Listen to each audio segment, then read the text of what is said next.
Warm temperatures are here and the hot Washington summer is coming. Will your residential or commercial cooling system beat the heat this year? For air conditioning maintenance, repair, installation, and service agreements, call the 5-star cooling experts at Crop Metcalf. Their technicians will make sure you and your family are cool all season long. Call 1-800-GO-CROP or visit cropmetcalf.com. Crop Metcalf is the one with 5 stars. Crop Metcalf, home of the 5-star technician and proud partner of the Washington Nationals. Welcome to the Sisters-in-Loss podcast. Abortion and elective termination has always been a topic in the U.S. with many opposing views. Roe v. Wade was a 1973 landmark decision by the U.S. Supreme Court. The court ruled that a state law that banned abortion, except to save the life of a mother, was unconstitutional. The ruling made abortion legal in many circumstances. With the 2020 presidential election right around the corner, states like Alabama, Georgia, and recently Missouri are attempting to pass laws to reduce gestational age for abortions up to banning abortions in those states altogether, attempting to overturn Roe versus Wade. For September, we are exploring the healing and grief side of abortion on the Sisters-in-Loss podcast. In the medical world, the terminology miscarriages are called spontaneous abortions or pregnancy loss. And in this community, we have to learn how to extend grace to individuals who electively terminate their pregnancies no matter their choice. Join us this month as we explore abortion stories and how healing, grief, and shame can keep us all bound if we do not speak up and share. Welcome to the Sisters-in-Loss podcast.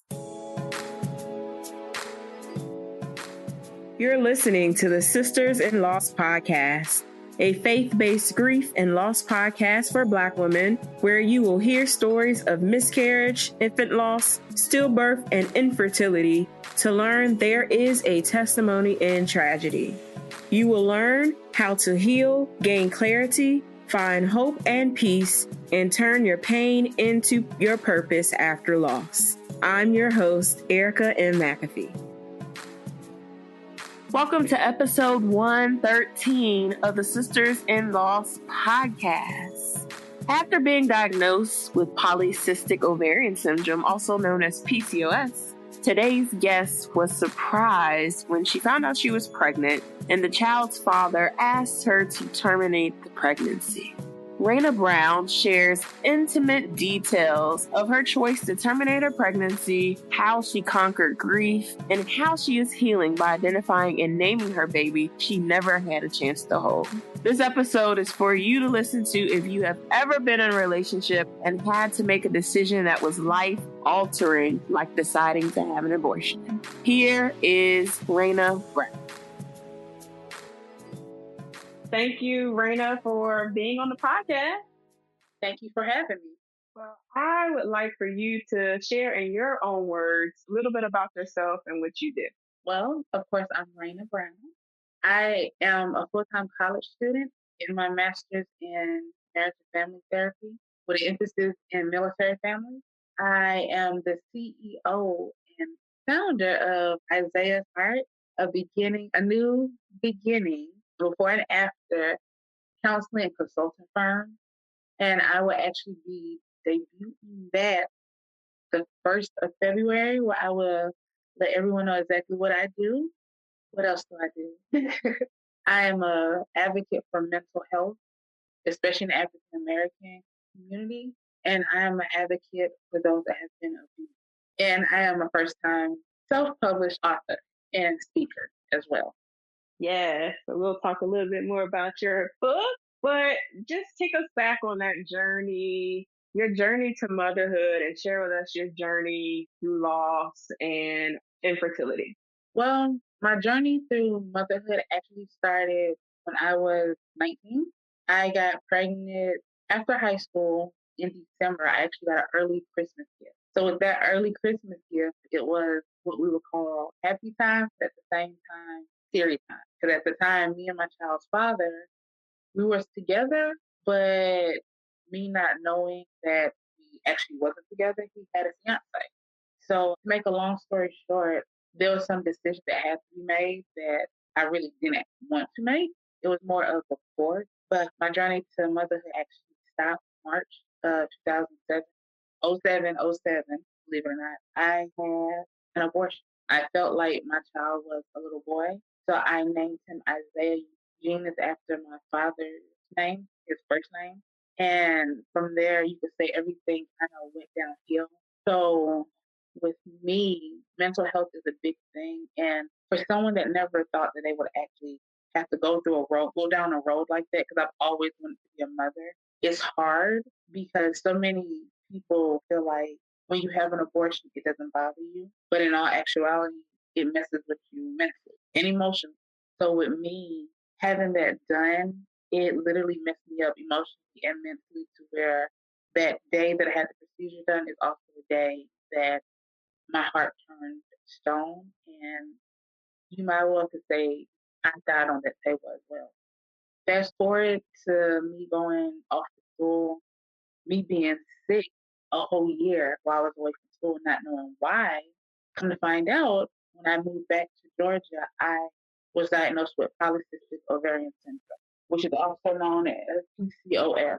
So with that, I was told it's a strong possibility that I may or may not be able to conceive, or I could conceive and not be able to carry the child because with me having PCOS, what happens is my body doesn't ovulate. And when it decides to ovulate, it's maybe once every 3 to 4 years. But because of the procedure, I actually have scar tissue. And with that scar tissue, it's, as the doctor would say, it would be close to none, me not being able to carry a child. So now we have the aspect of the PCOS and the abortion signs and, just sitting there like, wow, now I really can't have my heart's desire. So it kind of puts you in that place where it's like, what am I supposed to do? Do I sit there and push in and still try when that time comes? Or do I just love all my nieces and nephews that are my world? Or maybe one day down the road, just adopt. I've been told, hey, maybe you get your eggs froze and have somebody else carry for you. That's not fun. But after all of that, that is when I finally went to a retreat last year in February. Yeah, last year in February when I was living in Ohio, I went to a retreat called Rachel's Vineyard. And it's for those that have had abortion or any type of miscarriage. And it helps you start your healing process. For 11 years, I was so damaged. I was so broken. I couldn't see the pot of gold at the end of the rainbow because all I see was just pain and turmoil and just, hatred that I had to where the point to where I didn't know whether I was going to seeing my siblings have children. It's hard. My best friend got pregnant. It was hard for me to be happy for because I felt like I should able to be happy, but at the same time, that I should have been able to have that same joy that everyone else had. And for a lot of people, they feel like, well, you chose this route. And in all actuality, I had no choice. And then this is my first time actually speaking publicly about it. I feel that when it comes to this issue of having an abortion and then turning around having fertility issues such as polycystic ovarian syndrome, it's not talked about. And it's a lot of women out there who have had abortions done, and some may or may not be able to have children, and then come right back around and also have fertility issues as well. So the way I look at it is, I feel like I can be that voice for those that are scared to talk, who feel like they're going to be shamed and be put down because of a decision that they either had no choice or they had a choice, but everyone has a reason for what they do. So with the retreat, it was a healing process. And within that healing process, I made a promise to my son that I was going to do two things. I was going to work on Isaiah's heart, and I was going to finally sit down and finish writing the last chapters and the last stories of my book. So for me, from February up until I got my first copies out to those that did pre-sale, I was in I was pregnant from February all the way up to December. I started feeling the contractions of things happening with the book, such as I went through 3 different editors. I had so many backups to where the book was supposed to come out on one day, it didn't. It was supposed to come out on another day, it didn't. But as I thought about it, I thought about it like this. The birthing process that I was going through was the promise that I made. So everything that I was doing, it was just showing myself, you can do it. Just keep going, just keep going, just keep going. And when that time comes to push the baby out, that'll be it. You be pushing the baby out, which means I pushed out the book. I pushed out my promise for my son. So that's basically my journey through motherhood, my loss, and everything else. I just felt like I need to keep my promise to my child. And with that, the other promise is that I will continue to heal, that I will continue to make sure that I don't give up on my goals or my truth. And that I also spread awareness of, things happen. I'm still a mother. Mental health is still real. And just like those that feel like counseling isn't good, I went to counseling. I have a counselor to this day. And with every loss, whether it's been a miscarriage, abortion, stillbirth, accident, I look at it like this. That life is now with God, and your child or children are still in your heart, and they're staring down at you, and they're proud of you. So, yeah. Thank you so much for sharing. And I think that when a lot of people think of abortion, they may put it into a negative light, where it is not often compared or in the same sentence of just any other termination or miscarriage. But either way you look at it, it is still, a blessing to be able to get pregnant, no matter if you electively terminate or if your baby is just lost for whatever reason. I think that, as you said, that God definitely does have provision over the children that are in heaven, and they're in heaven and we will see them one day again. So thank you for sharing that and just talking about your journey through your decision, and then how infertility has affected you as well in your journey now up into your future pregnancies. So let's talk about just the spiritual journey. You touched on a little bit about just kind of how your mental health was and you having a counselor. So go a little deeper and really tell us about how your faith really played a role into just your journey through releasing that shame and any other stigma that you may have had around having an abortion, and then what you did to actually get to a place of healing at the retreat specifically. Well, my faith at the time, it was gone. I was angry at God for so many reasons, because I felt like you allowed this to happen, but we know we have God's will, his permissive will. But the way I look at it is like, you allowed this to happen and then turn right back around and make me have to make that decision to where my heart desire was to always be a mother. So I literally had lost touch with who God was. I didn't want anything to do with anything anyone had to say. I was raised in the church. So a lot of people say, well, your father's this, your father's a minister, this, that, and the third. You should always be happy. You should know that your help comes from God. But when you're hurting, you've been hurting for over 11 years or even more, it makes it so hard to be able to say, you know what, God, I trust you. It does. And it hurts because it's like you're trying over and over and over again, but you can't do it, no matter how hard you try. So, as I mentioned, my son's name was Isaiah. So, how I kept up with my faith, even when I didn't want to, I get signs. So, my signs come from things like if I'm having a bad day or if something's going to happen and I'm getting a warning, God sends me a message from the book of Isaiah. Whether it's from me going on Instagram, whether it me just popping up on Facebook or on someone's news feed. Like, for example, my favorite Bible verse is Isaiah 54:17. No weapon formed against you shall prosper. I kid you not, like this morning I got Isaiah 1:16, and just when I see his name, like, okay, God, you're giving me a sign that everything's going to be okay. It's still hard for me, but each day I get a sign from him. It's letting me know that, okay, Raina, you're still alive. People may see you physically, but spiritually, you're still alive, even though you're still hurt. You're not broken anymore. You're fractured. Meaning God has been mending things for me. When it came to the retreat was based off of biblical. And there was three instances where one of them is we had to close our eyes and just picture us being in the field and your child coming up to you handing you flowers.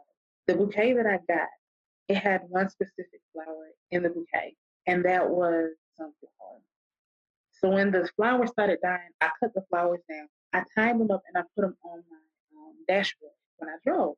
And just so happenly, I started driving. All of a sudden, all the flowers moved but one. The one that didn't move was the sunflower. The sunflower, I shared with my son. So with the sunflower being there still in that same spot that I put it, that was a reminder from God telling me, no matter what, your child may not be here physically, but he's here with you in your heart. So the sunflower was my son. Those other flowers was all the things people have said about me, done to me, things that God wanted to remove, that he's going to keep removing. Those were the other flowers, all the issues, all the hurt, all the pain. 11 years of having your heart turned to stone. Times where I just felt like, what's the point of living? What's the point of trying to love when you know deep down inside your heart is stone? The best thing that has ever happened to you is no longer there. So the retreat brought out so much thing to where it made me look at things differently. It showed me, my burden. What was I carrying? What boulder, what rock was I carrying that needed to be laid at the altar, that needed to be put away, that needed to help me break free and to continue the healing. And that was the hatred that I had for my child's father, the pain that I was carrying from my parents, just everything. And when I set that rock down, and I picked up a new one, that new rock was me picking up the new things God has for me. That old rock was me putting away the burden, the shame, the guilt, everything that I was holding on for 11 years, casting it away, letting God handle it. And throughout the process of the retreat, you could just feel God just there. For me, I felt period. And I just kept hearing.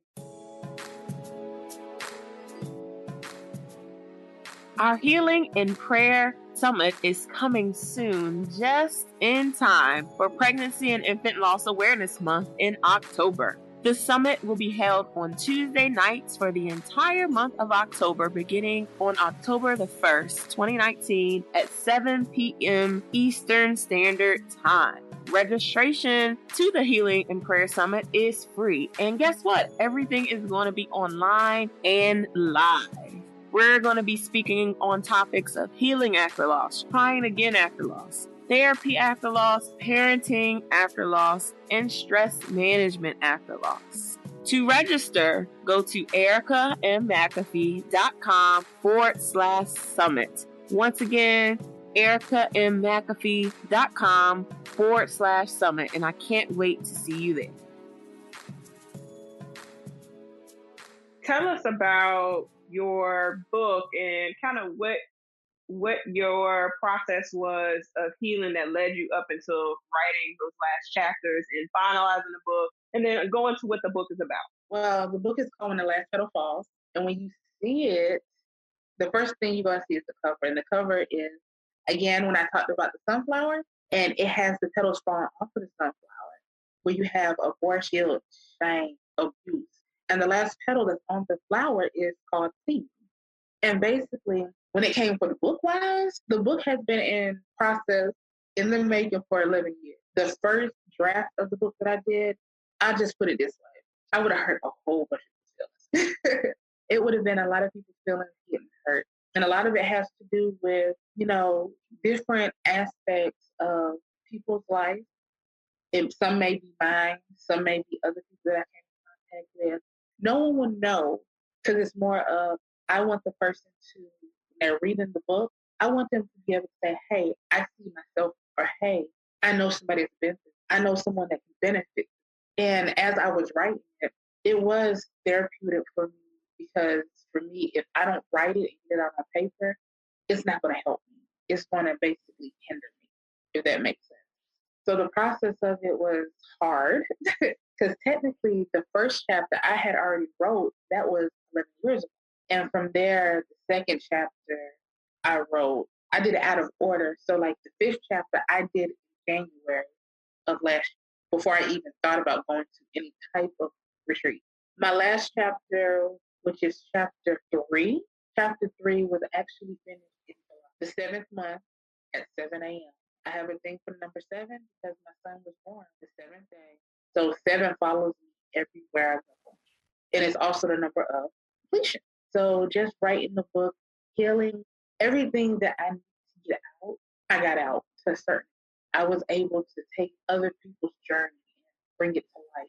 I was able to put things in perspective.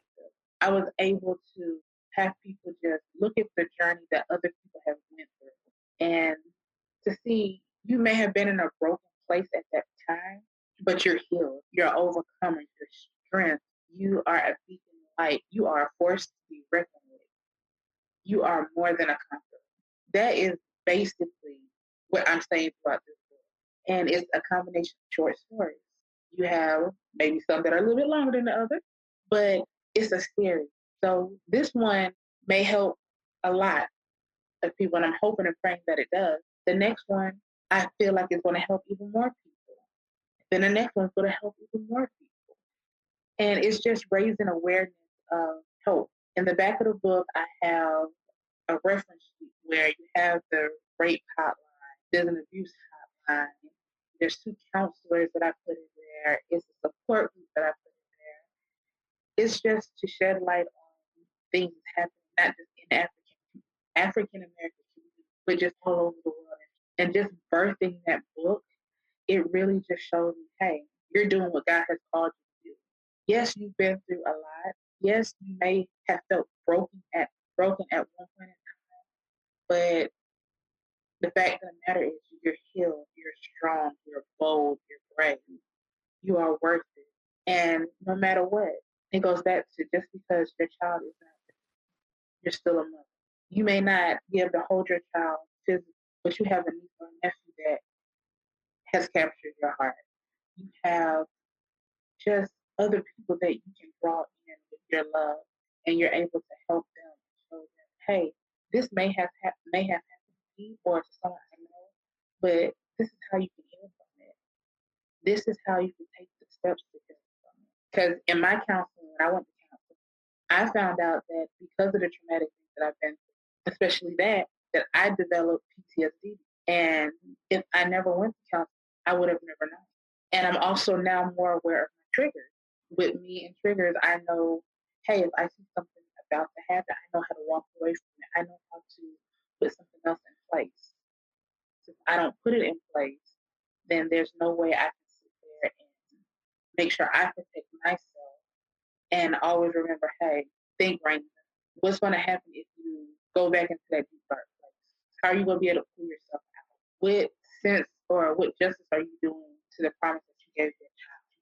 What justice are you doing to the promise you gave yourself to always continue to heal, no matter how hard it is? So that's something I always have to remember. Hearing that. So, what other tools or resources did you use besides the retreat? You mentioned the retreat, and I want you to mention it again so those who are interested can look it up and possibly attend, that you use to help continue to heal on this journey.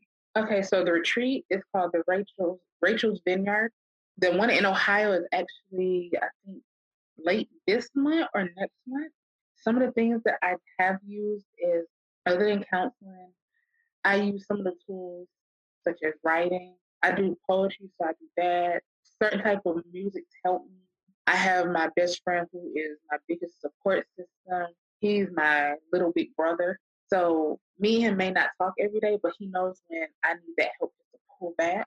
And I have support from other family members, other friends. It's just like a small support system that I have, but it's more relying on the promise God has given me and making sure that I keep reminding myself that God has given me a promise. He gave me a vision. He gave me a purpose. I've seen no matter what comes my way, I have to keep going on with that step. I have to keep moving. Even when I don't want to, even when I just want to say, I give up, I don't want to do this no more. Because honestly speaking, during this process of that book, there were so many times I wanted to just say, forget it and give people back their money that they pre-sale. But like it goes back to what I stated before. How is that going to benefit me? How is it going to help build the business that God has told me that's going to help other children, going to help other fathers, just family members? Because the stuff that I felt and the stuff that other women have felt, even other men have felt when it came to abortions or just a loss of a child, we need to be able to have that special haven, that special place where it's okay not to be okay. We have so many things that's like, hey, it's okay, you lost your child, but you'll get over it. No, that's not the point. The point is your child, you lost somebody that is close to you. And for some, when it comes to abortion, they feel like, well, technically it wasn't a child. No. It was a child. I have had many stories of women telling me, I heard my child's heartbeat. I seen it before I had the procedure done. Not knowing they was not supposed to see their child or hear the heartbeat. So that did something to them even more. So my advice to anyone is if you had a procedure done like that, get counseling.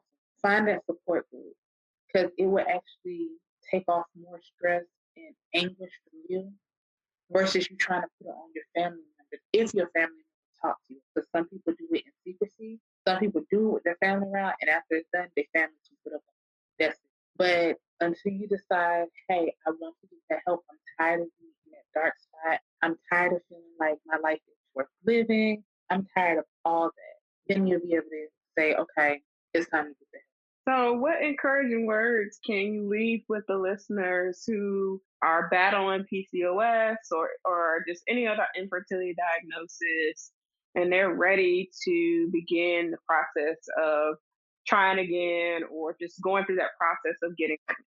I would say this.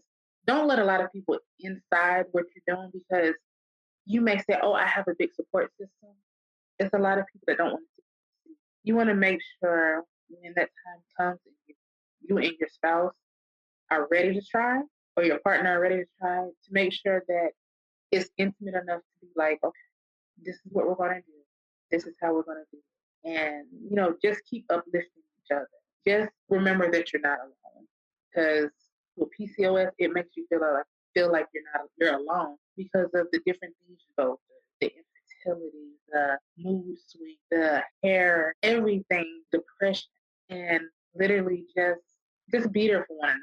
I can't stress that enough because dealing with PCOS and then having to be like, oh, okay, I have the PCOS, but one of the cases where it's going to be even harder for me to get pregnant, you have to be able to have that support system, your small circle, where it's like, you can do this. I'm going to help you get through. I will pray with you. I will pray for you. I will empower you to keep going. I'm not going to sit there and push you away till you cannot do it. Because that's when it becomes damaging, when they say you can't do it. So I personally say you can do it. You have people that are rooting for you, even the ones that don't know you. I'm rooting for you. Just keep your head up, keep the faith, and just know in due season it will happen. It will happen. You will be that mother and your spouse will be that father. Whatever the case may be, it will happen. You will be able to have your bundle of joy. You will be able to feel that fullness in your heart that you've always wanted to feel. Whether it's adoption, whether it's in vitro, whether it's surrogacy, whether it's natural, whatever the case may be, you will get your heart's desire. It may take a while, but you'll get it. Thank you so much. So where can we find you on social? You can find me on Facebook at Raina Brown. You can find me on Instagram at Raina_Denise 5417. Those are the two main things that I'm on. I add everybody. I'm always putting motivational stuff up. I'm putting stuff up about speaking engagements. I'm putting things up about the book, mental health. So yeah, I'm always there to make someone smile and laugh. Where can we find your book? I am in the process of putting it on Amazon right now. It should be up on Amazon no later than Wednesday. And also I do, for those that still want copies that are signed that have a special message. I'm also taking orders for those web. But as soon as everything gets put up, it will be on Amazon Kindle and paperback. What's the title so people can search it on Amazon? And I'll make sure I link it in the episode notes as well. When the Last Petal Falls. Awesome. Thank you so much, Raina, for sharing your story and your light, and we appreciate it. Thank you for having me. Like I said before, this was really exciting. Thank you so much for tuning in to today's episode. For show notes, go to ericaandmcafee.com/podcast. Have you joined the Sisters-in-Laws online community? If not, join us online at sistersinlaws.mn.co. That's where you get all of the tools and the resources and freebies from each of the episodes. I can't wait to talk with you all in the online community. If not, until next time, we will see you next week.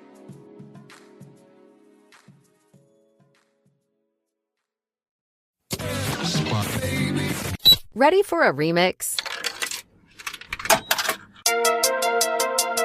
Not a new playlist, but a fresh look and feel for your digital banking experience. Your account holders deserve the best. At Alchemy, we're empowering financial institutions with a single platform for retail and commercial banking solutions. Visit alchemy.com to learn how your institution can drive strategic business goals from digital banking.